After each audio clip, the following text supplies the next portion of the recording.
Maknanya kita nak beritahu satu Malaysia. Inilah Patin Kancil yang pertama. Ya. Assalamualaikum warahmatullahi wabarakatuh. Pagi ni reporter daripada KL berada di Patin Kancil depan saya ni adalah isteri kepada pemiliknya, Kak Liza. Apa khabar? Alhamdulillah sihat. Maknanya kita nak beritahu satu Malaysia. Inilah Patin Kancil yang pertama. Ya. Bermula pada 2003. 2003.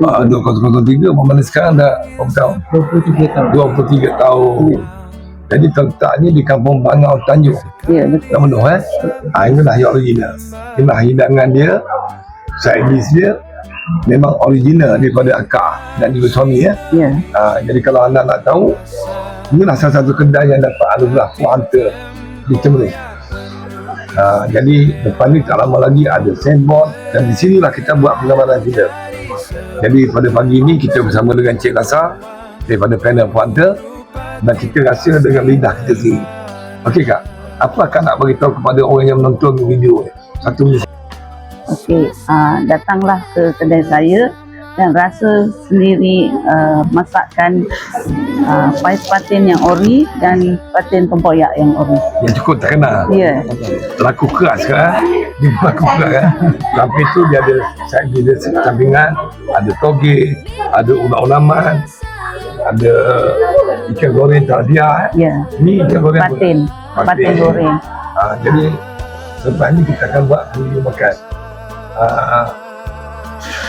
Ada juga panel kita, pengarah drama kita, pengarah filem kita. Dia akan rasa sendiri semua sekali. Jadi memandangkan akak ni sibuk, dia akan jaga cashier dia akan tengok operasi di atas. Jadi apakah ucapan akak yang terakhir kepada orang? Okey, saya ucapkan terima kasih sebab sudi datang ke kedai saya dan suami.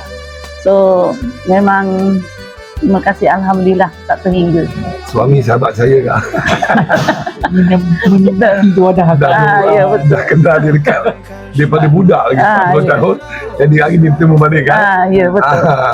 3 tahun yang lalu. 3 tahun lalu. Okey, kita ucapkan terima kasih. Okey, bye. Jangan lupa datang kedai kami. Saya sentiasa menunggu. Idaman penduduk Patin selamanya.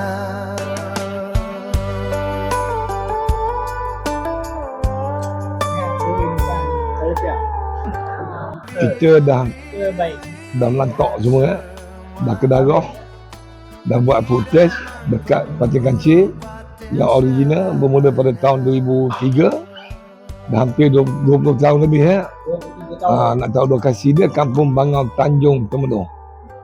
Okey, jangan lupa datang. Bye.